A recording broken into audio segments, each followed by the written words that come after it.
Hello, I'm back. In my Standing Up for Disney's The Black Hole video, which I uploaded last year, I made a passing reference to the story behind the special effects for the film. Simply put, this was an example of what could best be described as the Lucas effect.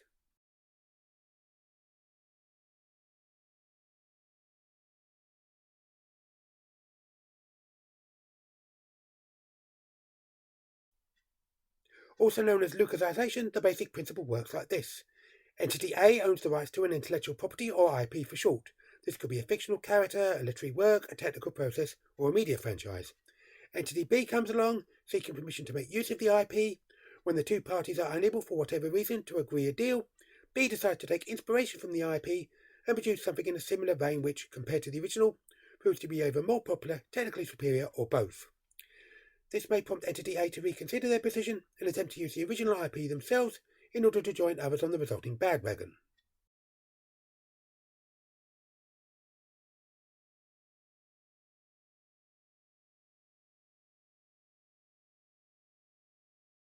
The name is in honour of this man, George Wharton Lucas Jr.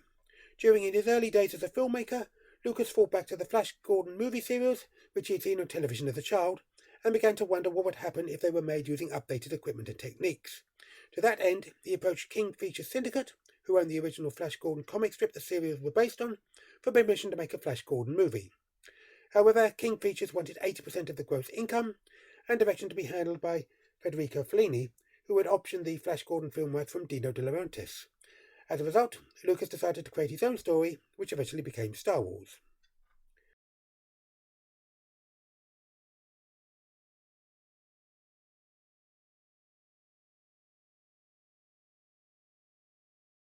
The success of Star Wars led to a boom in sci-fi films and TV shows, some of which, including The Black Hole, I mentioned in my sci-fi bandwagon video. Due to the complexity of the special effects required for their new sci-fi epic, Disney originally tried to rent the Dextraflex camera system, the first computer-controlled camera, which had been created for Star Wars. The price and rental terms set out by Industrial Light and Magic proved unacceptable, presumably due to Dextraflex being required for The Empire Strikes Back, so Disney created its own version. The result was Disney's ACES, Automatic Camera Effects System, which was radically superior to the Dextraflex system, the Metascan system, which enabled the camera to move on a matte painting, and a computer-controlled modelling stand. This allowed the camera to take double exposure photographs of the miniature models as they moved convincingly across the matte painting. It also permitted the actors to move unrestrictedly within a matte painting, and the camera tracks them within a non-existent set that would be painted in later. This would make ACES a precursor to modern CGI.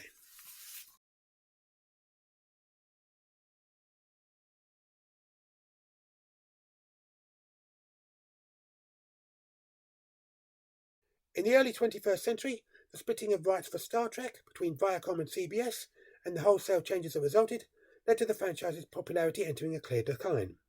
The strict fan film rules CBS insisted on implementing, following the positive reception generated by the fan film series Axanar, at the expense of official Star Trek, didn't exactly help matters.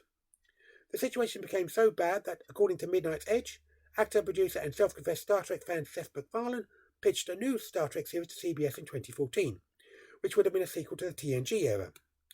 While this was obviously rejected, it's likely at least some of the elements of this pitch made it into the Orville, which MacFarlane made primarily due to his dismay at the darker and edgier direction the sci-fi genre had taken, and an attempt to bring back a sense of optimism to it. This indirectly led to the creation of a new entity named Viacom CBS, which seemed to hold all rights to Star Trek, taking steps to improve the situation by creating new shows more likely to appeal to existing fans, while also attracting new ones, such as Lower Decks and Prodigy. Coincidentally, MacFarlane's pitch to CBS may have triggered the rumour that he and NBC were actually attempting to acquire the rights to Star Trek themselves as part of a plan to improve fan opinion and the survival of the franchise. What do you think? Can you come up with any other examples?